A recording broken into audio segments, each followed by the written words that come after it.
broadcast network, AFTERBUZZ TV. Over 20 million weekly downloads from over 200 countries and your #1 source in after-show entertainment.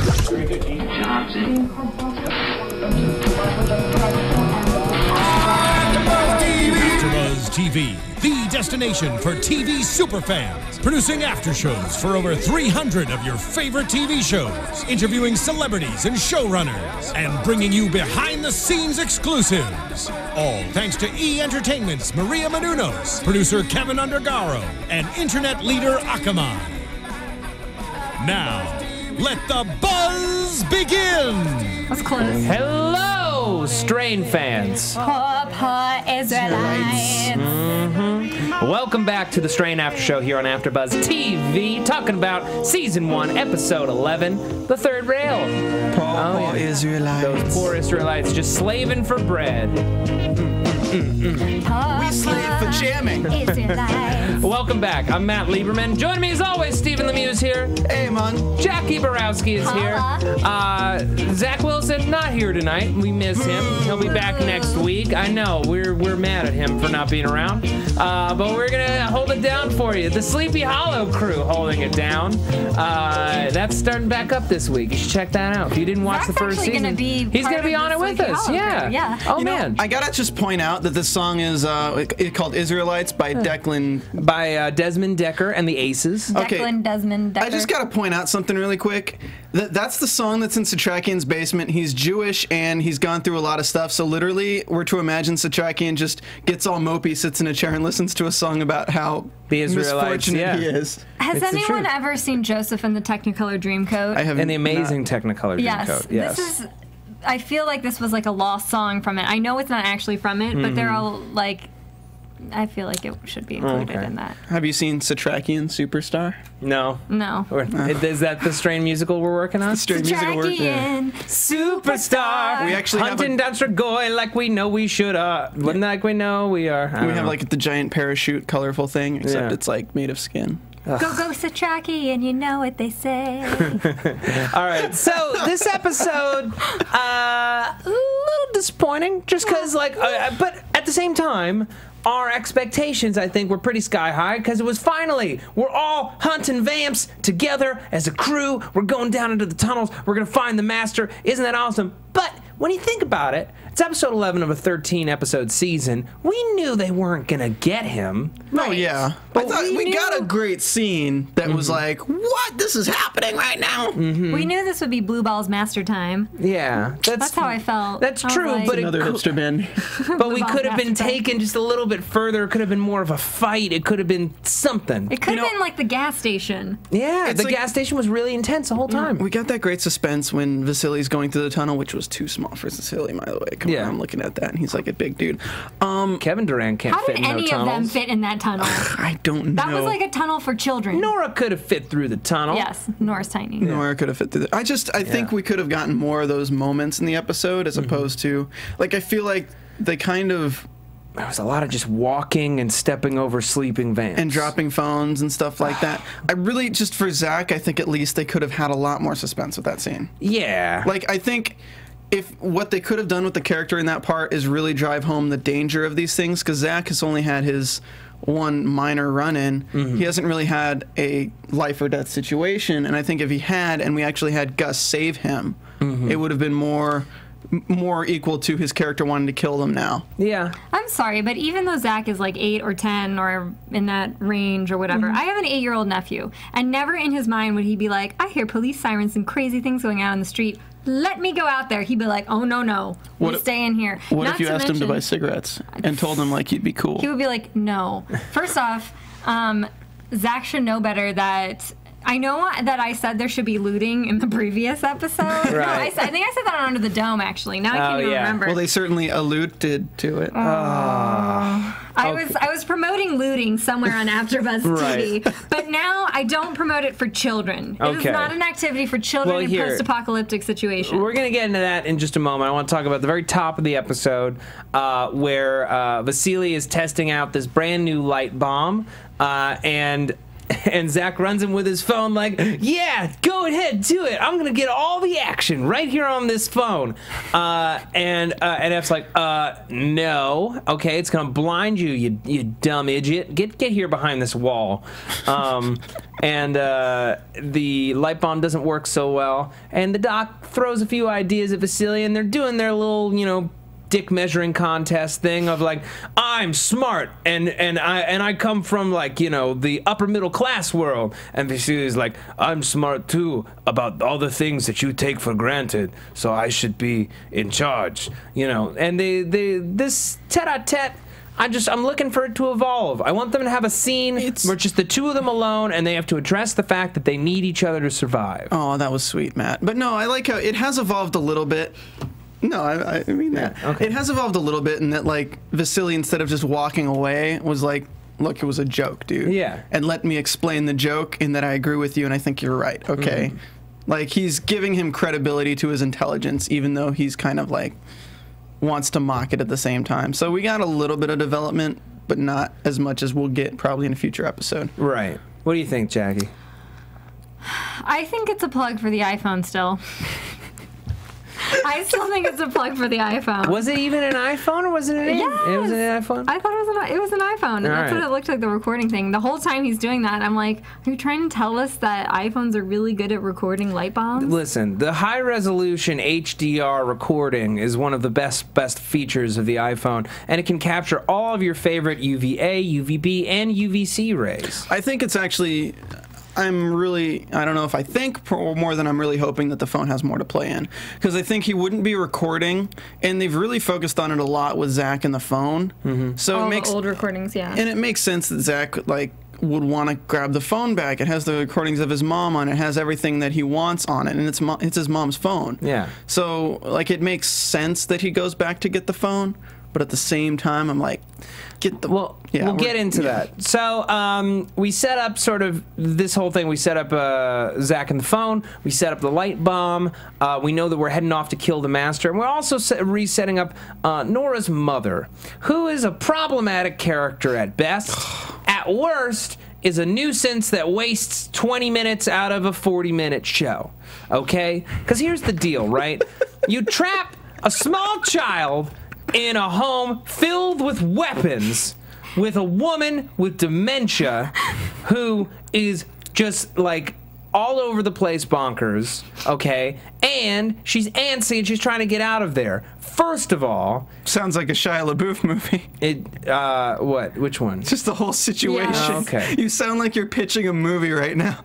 In any case... Shia LaBeouf plays the mom with dementia. Yeah, not crazy about this story, but yeah, mom's looking for this ashtray that was the ashtray that her beloved Nora's father stole from the hotel where they had their first date because he knew he was going to marry her already, which is actually really romantic that he wanted a memento, and isn't that nice? But I bet that dude stole an ashtray from every single place he went on a first date in. I don't think that's true. What, just in case? Yeah. And he just has a closet full of Yeah, just in case. Just in case. And then he just throws them away when he breaks up with the women. Yeah, there you go. Yeah. But Nora's like, no, Mom, you broke it years ago. Oh. That's like the noise that I feel like she makes every time she's disappointed by her dementia. Oh, no. You have no wish to I'm still, and I said this before, I'm still waiting for her to, like, secretly be badass. Because she's like... Oh, she's going to kill something at some She's point. going to be the thing that, and like... kill it with her handbag. She's not going to understand what's happening. She's going to know something's attacking somebody, and she's just going to show up out of nowhere and, like, kill it with a frying... I see her with a frying pan. That'd be dope. But Satrakian's like, here, use one of mine. And she's just like that man. He's got a dark soul. And Nora's like, I'm sorry about her. She's wrong. Why and is Satrakian allowing her to smoke in his place? Well, because he gives no Fs. Because he's a poor Israelite. Yeah. No, but I want to talk about this moment where she's like, you don't have a dark soul. He's like, no, she's right. So I'm wondering, is it just he's talking about, like, his entire life of suffering, or did the master do something to him when he was young? Well, if you look at Nora's progression with this disease and everything, not having it, but her dealing with killing these people, because they are technically people who have changed. So if you look at Satrakian, I'm sure he's done some pretty messed up things in the eyes of, as soon as you're infected, you're not a human anymore and killing people. So I'm sure he has some guilt on him for killing friends, staying silent in the Holocaust camps while people are being murdered and not saying anything. Like, he's 60 years of chasing the master. That's why he sits around in his basement listening to poor Israelites and whipping himself. Oh, well, that other part got cutting your floor. That's probably. I mean, Yeah, just Zach hasn't found those yet. at least emotionally, he feels bad about himself. He doesn't like himself. He's had a dark life. He's had to do a lot of crappy things to survive. And in his mind, he's known about the master all these years and hasn't been able to stop him. That's years of life wasted. Years of life wasted where people are dying because he wasn't strong enough to stop them. You know, it's just something that popped into mind after seeing the scene with Ephraim and how he compared Ephraim to Satrakian. Yeah. In that he'll take everything away from him, and then we see the heart in Satrakian is so close to this, and the master can affect him so well. I wonder if the master has infected Satrakian and is preventing him from changing and preventing him from dying. Huh. Well, I don't know what his purpose would be in doing that. I don't know, but like, it's just basically if the master had a worm that he just kept in Satrakian and he knew about him at all times and he could just keep him alive. The worms, I don't understand how that would work, because even the chosen are Strigoi. Yeah. I understand why you're saying that, because it's actually an interesting idea, because later on in the episode he's able to incapacitate Satrakian just with a thought. Yeah, I don't know. It's just their connection runs super deep, and I'm wondering if it's more to that than we know at this point. Well, I feel like it has to be more than we know, but at the same time, it's like I also feel like the master's voice, just in general, just for people, is like mesmerizing. Yeah, you could see that F was kind of like taken from him, even in a moment where Satrakian was in pain. He couldn't hear Satrakian's protestations. Yeah, don't. He's tricking you from his big bat.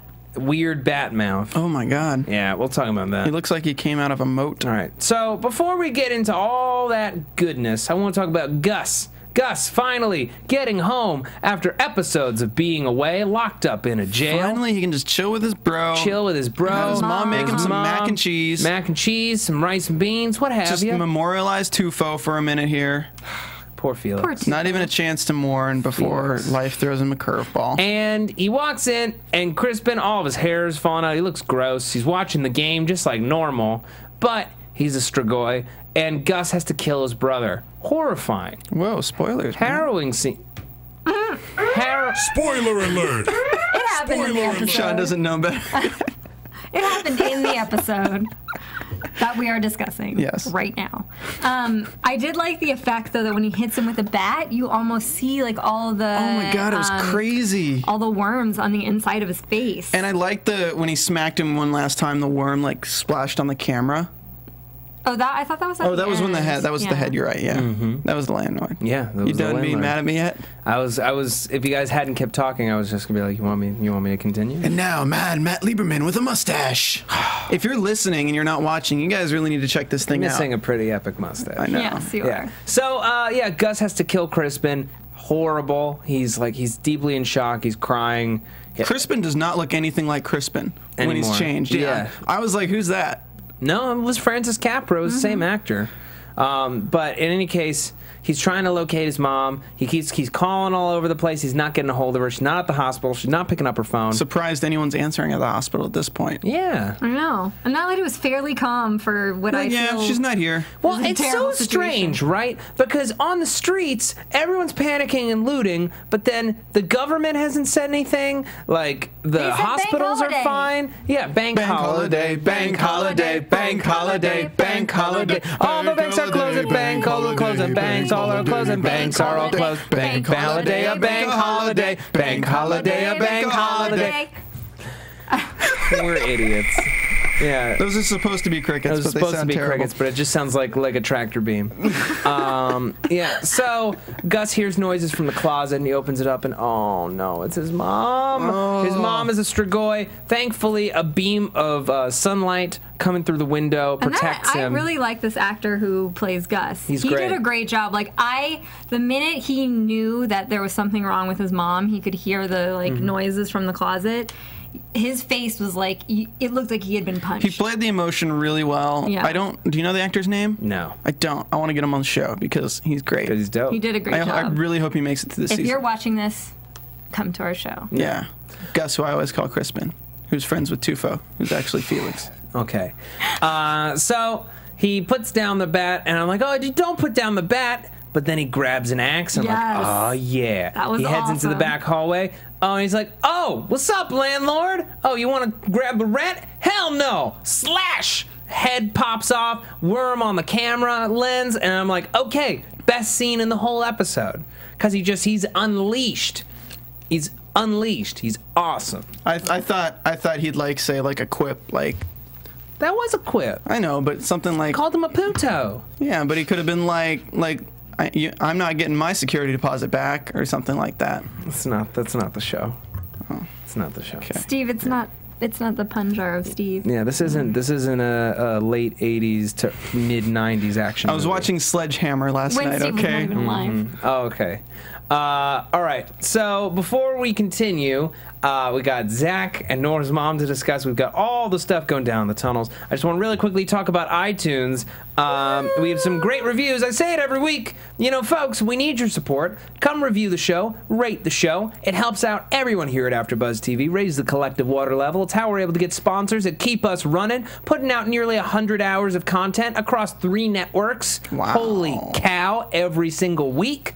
So, if you like the shows, go to iTunes, rate and review them. It really helps us out. Just takes a second, doesn't cost a dime, and get a great shout out here on the show. D Goddard 03 writes 5-star review. F's license plate says serious guy. Pretty funny. It is pretty funny. Great from Pen Mac D 5 stars. Podcast is great. Love Stephen after hearing him on AfterBuzz's American Horror Story After Show. The whole panel is So good and long ago. entertaining. I always laugh to hear Matt because he sounds just like Booger on Revenge of the Nerds. Good great podcast, guys. Do I That sound like comment- Curtis Armstrong? You look only if you didn't see you and just heard your voice. Yeah, maybe. Just like I'm what's his name from Keeping Up with the Kardashians, Scott Disick. I hear that. I'm Scott Disick apparently when I talk. You're just Scott. I don't know what I sometimes am. chime in on the Keeping Up show just to mess with people. Just lovely. Love it by But I was Araceli laughing, I have to Valdez. say, whoever wrote that comment, I was laughing so hard because I was picturing Matt looking like Booger, and then it was just gone from there. Nerds. Araceli Matt does not look Valdez. like Read the Booger. comment. Love the show and enjoying the podcast. Yeah. Jackie, you read that one. Hilarious podcast for a great show from This is S107. a great podcast for an equally awesome show. This better get read on the next podcast. This is the only podcast panel that has ever made me literally laugh out loud. When you guys imitate Icarus and Satrakian, it makes me crack up. I wish you guys did a whole podcast with just those 2 voices. That would just be Steve doing the podcast. I've never written a review for this podcast before, but I think you guys deserve it. Awesome work. You've got a loyal fan. Well, thank you. Yeah. Love this podcast. 5 stars from 98 Texas Ray. I love the strain, and this podcast is required listening for me. The discussion is always fun, geeky, and entertaining. F-ing love it. This show is audio crack by Spartan_027. Loves the show and likes the mix of followers who read the book and who not. It's a nice way to catch up on the show for those who can't watch it every Sunday but want to be able to listen and hear interesting series. We have a German viewer on YouTube. I know, shout out to him. That was cool. And that was cool. And he likes Steve's German impression. Yeah. What a great podcast. 5 stars from Sunnydale 99. Yeah, good name. Yeah. Good name. Thoughts on the strain. I really like this version of vampires. I enjoy the story, and it's moving at a good pace. Vasily Fett, Satrakian, and Ike Horst are the most interesting characters on the show. Thoughts on podcast. One of my favorite podcasts. The 4 hosts give good interviews, conversation, and theories. They make me laugh a lot. We must kill the master. If we kill the master, then the strain of Strigoi... Okay. That was it. The Strigoi one was like the last 3 words. Strigoi! It was good. That's That was better. good. It's closer. It was a little weird during the was review. But good. thank you all for your reviews. Guys, we have 2 episodes left. We have 81 ratings right now. 19 more! 19 more to get us to 100. I guarantee that you can do it. Get to iTunes. Make it happen. I feel bad that I can't imitate anything, but I can imitate like fire engines. Imitate Nora's mom. That's the fire pretty spot on engine. with Nora's mom. That's a pretty spot on Nora's mom. Let's talk about it. So, right, everyone's getting into a bread truck. And Zach's like, where are you going? Or even before that, F is like, to Nora, so listen, well, there's a chance everyone might die, and I don't really want to leave Zach an orphan. So, since you're a woman, why don't you stay here and take care of my son for the rest of his life? I'm just kind of subtly telling you that Kelly's dead, just so you know. The last episode when I said F was a D-bag? Yeah. I'm still holding to that. He can be sometimes. He's got a lot to learn. I think he left his kid with a senile woman. I would never do that. I feel like it's called a babysitter. Okay. Well, they already killed Diane, so well, if he hadn't pissed off Dutch and made her leave, I know, right? Then she could look after them. But why does it have to be a woman? We haven't even seen Dutch yet. Yeah. I thought she was still there. Nope, left. Are you sure? She gone. You sure? Yeah. But I mean, we could still see her again. F is arguably one of the, well, no, I guess Nora is not very good at fighting, and so she could have saved the kid, but I don't like that idea. It's so sexist. Speaking of random characters, I do have to bring this up because I thought it was so hilarious last week. You know how we had talked about the receptionist? Yeah. And how I said, oh, she was really fine and hot? We got called out. Drew Nelson listened to our show and tweeted me with the actress who plays the receptionist in the tweet and saying, Stephen gave you a shout. Oh my gosh. That's calling funny. Me out. I was like, damn. Yeah, you gotta be careful who you call pretty. They'll find out. At least you didn't say she was ugly, hairy, moly. Then she would have been sad. Yeah. You She was said very something nice. nice. Say that. Yeah. Very lovely. And hopefully you are now a listener of this show. There you go. Yeah. So Zach, the awkward scene where they're behind a wall and he's like, Zach, you're a brave boy. But Dad? No, you're brave. Dad, are you And then walks away. Yeah. bye. Like, I'm gonna go get cigarettes. Like, are you gonna save any where more? are you going? We're going to stop this thing. Is what we're gonna do. Yeah, we're gonna do that. So when you coming back? Sundown. That's all day. I'm like, kid, do you see what's happening in the world? Give him some hours. He's like, that's all day. I gotta go sit in the basement with all the guns and blades and take care of the insane woman. If I was Zach, I'd be like, this is pretty sweet. Like, this is awesome. I know, play cowboys and senile women. Oh. And I just feel like you realize in that scenario, you're saying that the cowboys are slaughtering the senile women, like unrepentantly, and calling them savages. But they're poor Israelites. No, because they're on the sea, like the River Nile, the Sea Nile.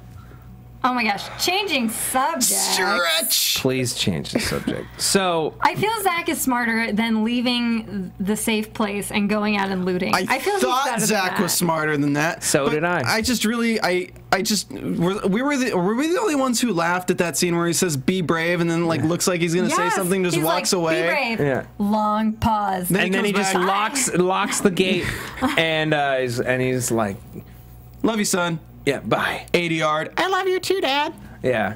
The kid originally didn't say anything. He was just kind of nonplussed at like, so you're really just gonna leave me? Right. What the hell, exactly. Pops?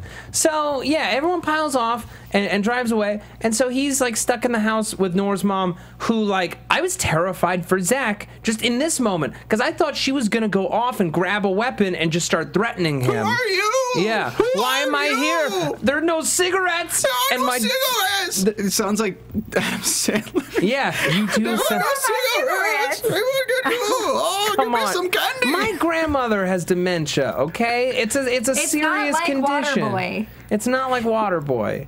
And so I was concerned for both of them, right? Because like this kid, this is way too much responsibility to be putting on this kid. And they give him the keys. They don't just like hide the keys or take them with them. If you're dealing with a smart kid, so I feel like Can not you smart. say that now? Well, not smart anymore, but because smoking is stupid. Well, not if you're just that. an 8-year-old kid. The first inkling that I had that this kid is stupid is when this aggressive woman keeps making trouble for him, Shout out to Ben Hyland. and he says, "I have the keys." He says, my dad gave me the keys. If I was the woman with dementia, I would have grabbed that kid, turned him upside down, shook him till those keys shook out. You don't tell her that you have the keys. Mama needs her cigarettes. Mama needs her cigarettes. I feel like the looting incident was the first point in this whole series where I have thought Zach, you're not being smart. Like, Look, I feel like Zach has stepped up to the plate up until this point. He is the son of the head of the CDC. He has not the head of the CDC. to go loot cigarettes. Nope, it's not head of the Canary not the head of the Project. CDC. I mean, he's smart enough to know that something's going down to the fact that he could get cigarettes And at you age should 8. also know that Scruff McGruff or whatever that dog was from the DARE program tells you that you're not supposed to play first with of all, fire. and Officer you should not- McGruff was not part of the DARE program, okay? It was the Lion that was the DARE program. Officer McGruff was about stopping kids from committing crimes. Well, and Smokey the Bear was about forest fires. What's the officer that gets us back on topic? The officer that gets us back on topic is Officer Lieberman, mustache. And so Zach leaves and he goes to go find cigarettes. And he goes to this supermarket's all trash. This conveniently placed convenience store. Convenience store. Well, they are in New York. I feel like They're all over the place. There are corner stores everywhere. Yeah. And they don't look like that. They look a little different. There's a seedier. deli counter. He notices that there's a body behind the counter, so he uses his phone to take a picture, which is actually kind of smart. Yeah. You don't go and peek around just in case. You use your phone, take a look, you see what it is. Okay, not gonna play my move. He tries to grab 2 packs of menthols, but before he can, we get 2 looters, a couple coming in, and Zach runs away, which I'm like, why are you running? well, because they're strangers. You stay away from strangers who are looting, even when you're a looter. You try to stay safe. I know, but I'm just like, okay, run out of the door really quickly. Don't run into the back and go into the damn basement. Go into the basement, which leads me to believe that no one has told this kid the rules of vampires. They are keeping him in the dark, no pun intended, no pun intended, and in doing so have put him in danger because he slides down the rollers into the basement where there's a dang Strigoi. Ugh. So he's like, He's crap. really on a roll. I'm crying. But I hate that he drops his phone and it's like he's escaping after he sees the Segura and then he drops his phone. It's like, you know, maybe it's worth it to go back down and get the phone. It's the last memories he has of his mother. It's the last memories he has of his mother. Like, it's so indicative of today's society where we're so tied to our phones. And he picks it up, it's cracked. He's like, oh man. He gives himself enough time to be, oh man, Bummer, dude. before he frantically tries to get out of there. He jumps up and realizes that the thing's not where it was before. Right. So he runs and runs, and he bumps into one of the looters on the way out, and He's like, hey kid. Catch. I'm a And computer. Zach's like, thanks, Mean Joe. Not what happened. Me. Me. No, we're not doing G.I. Joe here. So, the looter goes into the back. He gets killed by the Strigoi. His lady friend goes back. She gets killed by the Strigoi. Smart couple. Zach runs away. He bumps into Gus, and Gus is like, "Hey, kid, you go away. I'm gonna take care of this." Vamonos. Yeah. And he takes that axe into the back, and he's just kicking some butt. And for a second, I thought he was going to take Gus with him to the safe house, and we were going to have all our buddies together. You know, it's just one of those things where you have to have the characters bump into each other so they can split apart. Yeah. So Zach grabs the menthols, and he runs back all the way home, like he's got a golden ticket. And he gets back downstairs, and Nora's mother is facing away from camera like, oh man, how did this Strigoi get in and infect her? But no, she's just fine. She's just sitting alone in her non-thoughts. Listening to Satrakian's depressing music. Yes. And This is exactly why I feel like they're building her up for something, because it's like they make her seem so out of touch in awkward times that I feel like we're just waiting for something. Mm-hmm. No, she's got a past as just like a secret murderer for like the Salvadorian mob. Yeah. So the one thing that I kept thinking was like, oh man, he's gonna get back, he's gonna give her the cigarettes, and she's gonna be like, I don't smoke menthols. Go back outside. But no, they stay there. Everything's fine. Meanwhile, in the eternal tunnels that we walk through for minutes at a time without talking. Meanwhile, in the eternal tunnels of the meaningless talk when I walk through without talking. Those Yeah. are the longest scenes ever. So long, like we'd have like a 15-second thing where they're just walking and they're shining a walking, light. shine a light here, shine a light there. We'll talk about how we're walking, and it was just sort of like Wait. Don't walk on the left side because you could find the out. right side. Oh. because that's where the third rail is, 625 volts. You don't want to mess with it. Exactly. Yeah. I feel like that's the only thing we learned when we were in the tunnel. And bunny stuffed animal. Aside from the fact that people are obviously have turned because they've left all their belongings. Right. It's like a cult. They're just like leaving all their stuff at the front and entering and becoming new. Yeah, like on the leftovers. It's so spiritual. Yeah. I wonder if there's going to be like people later in like next season that are going to voluntarily become these things, just like as it's a rebirth. Because it's what's hot right now. It's like maybe this is an allegory for Scientology. I feel like that's what Palmer is trying to do. It's like he's trying to become one of the vampires so that he can continue living. Right. Because he thinks he's going to be an elevated vampire. Yeah, he thinks he wants to live forever. I think he'll just get killed. Yeah, it's possible. Who knows? But another thing we learned is the reason why the Master picked this area underneath the World Trade Center is because he is drawn to places of human suffering, to misery. And he's got all his peeps down there, and they kind of make their way through. They amble along. They bicker. They laugh. They love. And then they get to this little tunnel. And they're like, F, you go ahead. The writers are just like, how do we get them, in this tight space and cause some suspense? Yeah. Tiny tunnel. Well, I mean, I like this sequence. I like the tiny tunnel.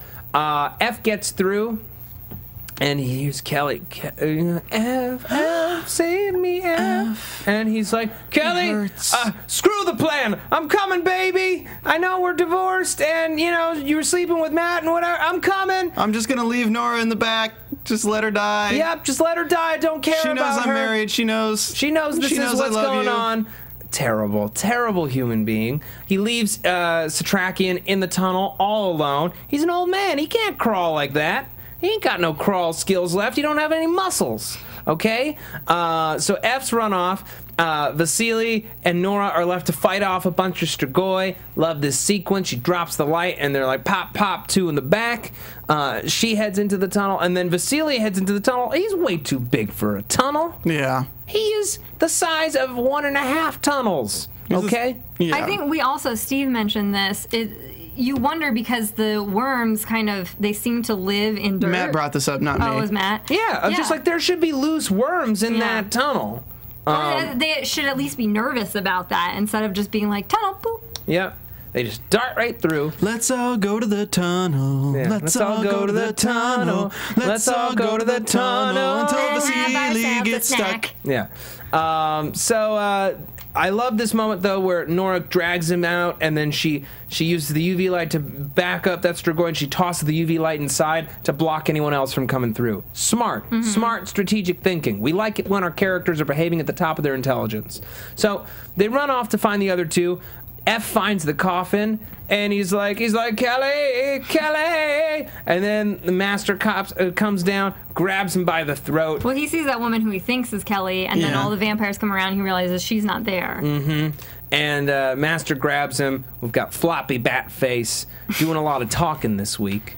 You said he looked like that guy from Fern Gully, which I thought was so true. Bartok from Anastasia. Anastasia, that's what it was. Yeah. So true. The animated film. And he's like, listen, bro, Satrakian tried to do this. He failed. I'm going to screw up your whole life. I'm going to take your wife. I'm going to take your son. I'm going to take everybody. And you ain't going to be able to do nothing. Why? Because I'm a goddamn master. He's a goddamn master. Yeah. And then Satrakian shows up. He's like, Strigoi. Master. Yeah. And the Master shuts him down with a thought, and he just starts, falling. Like the UV light's super heavy on him now. And Vasily sees an opening. He throws the light bomb, switches it on, and everybody's getting roasted. Awesome.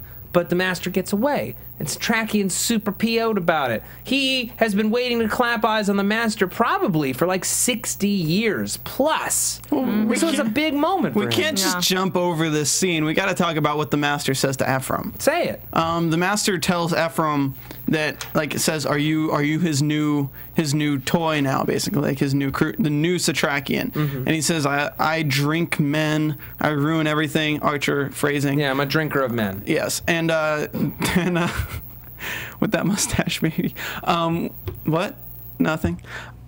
And he basically says that he's going to take everything from him. He's going to take his wife, he's going to take his son, and at this point it means that he knows everything about Ephraim from Nora's mind, like people have been predicting. You mean from Kelly's mind? Kelly's mind, yes. Yeah. From the mind of Kelly. From the mind of Kelly. He knows, in this situation, he knows who his strongest adversaries are. He knows that Satrakian is one, and he knows that F is one, so he knows that he has to get them where it hurts.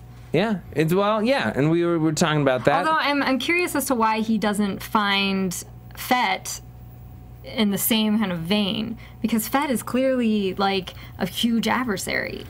I'm surprised that he's not trying to go. I think he's more mindless, though. Well, it doesn't make sense because he's not mindless. I don't. Yeah. Maybe it's just because he underestimates him because he's not upper middle class. He's not crusty. You know, the first shall be last, and the last shall be first. Also, you have to remember. Wouldn't he underestimate Satrakian in the beginning, because Satrakian was in a concentration camp? Well, yeah, but he also knew that Satrakian was witnessing all these murders night after night. He was aware of him, and also Satrakian built the coffin. Yeah. Here's the difference between Vasily and Ephraim, is Ephraim had contact with the coffin. He was the first person on the scene with everything that was going down with the virus, okay? He could have put a stop to it early on. So he knew that he was an obstacle, versus Vasily he has had no contact with. You know what I really didn't like about this scene, though? Was when Ephraim just digs his hands into that soil in the coffin. And right, where there's all the worms? Yeah, like an idiot? What? Okay, Nobody cares about worms anymore. No one cares about worms and unless also, you cut someone open. I feel like this is way too nitpicky, but I'm just like, okay, it's daytime. Get Ben, get your mom, put him in a car. Zach? Get Zach, sorry, Ben's the actor. Put him in a car and get him out of New York. Because it's daytime. Just get him out of there. Just get him out of there. You got 8 hours. Just get him out of there. Nope, no time. No time. We got to kill Master today. We got to do it today. Gotta do it today. Can't do it tomorrow. Yeah, it's a bank holiday, guys. Yeah, it's a bank holiday. So, Satrakian obviously very, very upset. He's mad that Vasily used the light bomb. He may never get another shot at this again. And he starts angrily taking swings at the coffin, busting it apart into splinters. He's like, if I can't rest, then neither will he. Ha-ha! Strugoi! I like that moment because he designed the coffin. So he put all this effort into designing the coffin. So yeah, he gets that moment of catharsis. It was a great scene. I just feel like the Master has another coffin, probably. I don't think so. I mean, it just has to be wood. Why do you need two? You get one. No, maybe those carvings are what protects him. That'd be interesting to see if this weakens him in any way. Yeah.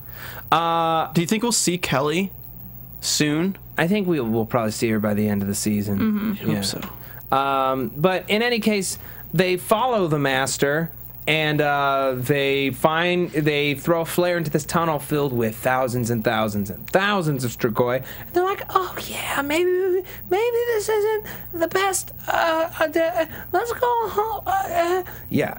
And that's where we leave them. We leave them on a cliffhanger. It's like Satrakian was just going to run into the cave blindly. Because he's in a rage. He's so close. And they stole it from him. I really wish they could have thrown in an S-bomb and just been like... Yeah, I do feel like at that point, it's because they're all so contained, it's like you're racing against, in the next episode they're going to race against time because you feel like, okay, they're all in one place. You have a good shot of getting most of them if you time it correctly. Yeah, we need to build another light bomb. Do we have the resources? I don't think so. Yeah, but we'll find out. Or just set the whole thing on fire. Yeah. Set the whole thing on fire. Set the whole house on fire. Come on, Pookie, let's burn this. Stand there and watch them burn. That's all right because there's Strigoi and no one cares. Guy. Yeah. All right, it's time for predictions. Terrible songs. I miss Straight in the musical coming next fall. Zach. All right, folks, 2 episodes left. What's going on? What's happening? Are we getting a Gus rest of the group crossover? It looked like we were getting some of those armed and mercenary Strigoi back. The Daywalkers are back. The Daywalkers are back with Gus. You can't tell by the way I walk during the day. I'm a Daywalker. I'll shoot you in the face. Pretty much. I'm excited about the return of the Daywalkers. I'm like, man, it's been a while since we've seen them. And they're obviously the most compelling characters on the show because we don't know anything about them. And having read the first book, I'm really excited because they don't really... Someone said that they mentioned them in the first book, but there's no, they don't factor in. There's no factor. People have been commenting on our page on YouTube with the name of the head Daywalker. Please don't. But I don't know it. Oh, okay. I don't remember it. I don't remember it, but it's just the name. I don't know if you guys want to know it. Just look it up. Look it up. if you want to know. But in any case, I'm excited to have them back. You know, it looks like we're getting we're gonna have more of a real confrontation next week between the folks at Stoneheart and our intrepid crew, which I think is great. You know, even if you can't get the Master this time, at least take out Eichhorst. Yes. I think he's our real villain. We've been seeing him more. We hate him more than the Master. I think we're gonna get. I think the Master might want to marry Kelly, and they're gonna have David Bradley arrange the wedding. What is happening? And it will be very red themed. Matt's leaving. You made Matt leave. He doesn't want to host our show anymore. I mean, Steve. just because it's a red wedding. The Strains red wedding. No. On a bank holiday. No. Bank holiday, bank holiday. Hey, but they still have Satrakian from the Red Wedding. Okay, now Thank God that guy's gone. Oh, he's back, yeah. Because Okay. Matt's done. You're done with the bit? We're done You're with the done bit. being silly and referencing another show that's not this show? Huh? Game of Thrones guy? Wait, oh my God. Oh my gosh, that's what you were referencing? Game of... I've not... Oh, Okay. I actually haven't seen that. I don't Folks, thank you so much for tuning into this episode of the Strain After Show here on AfterBuzz TV. We will be back next week with an all-new episode. Zach Wilson will be back. Stephen Lemieux, where can the people find you? You can find me being an idiot here on the Strain After Show, as well as doing Sons of Anarchy on Tuesday, where I'm a little bit more serious, and then Sleepy Hollow starts Tuesday this week as well. Yeah. South Park Wednesday, and I think I picked up another show randomly, which South Park back already? South Park's back this Sweet. Wednesday. I love Trey Parker and Matt Stone. Follow me on Twitter at Stephen Lemieux, STPHENLEMIEUX, and tweet me funny things that I can Photoshop, because I will make them for you and tweet them out. All right, great. And Jacque Borowski? I'm at 123Jackie_B on Twitter, at 123JackieB on Instagram, all one word. And you can find me on the Under the Dome After Show, the season finale this coming week, and Sleepy Hollow. Okay. Woo. And you can find me on Twitter at Matt Lieberman. That's MattLieberman. You can also find all my videos for SourceFed and SourceFed Nerd on YouTube. Doing Sleepy Hollow, Sons of Anarchy, Agents of S.H.I.E.L.D. starts again this week as well. Got the Nick and Doctor Who. I'm all over the place. I'm all over the universe. Thank you guys should so do much. Brooklyn Nine-Nine with that stash. Maybe. I love Brooklyn Nine-Nine. See you next week. Do Good Orange night. is the New Black. From executive producers Maria Menounos, Kevin Undergaro, Phil Svitek, and the entire AfterBuzz TV staff, we would like to thank you for listening to the AfterBuzz TV network. To watch or listen to other after shows and post comments or questions, be sure to visit AfterBuzzTV.com. I'm Sir Richard Wentworth, and this has been a presentation of AfterBuzz TV. Bye. See you later. The views expressed herein are those of the hosts only and do not necessarily reflect the views of AfterBuzz TV or its owners or principals.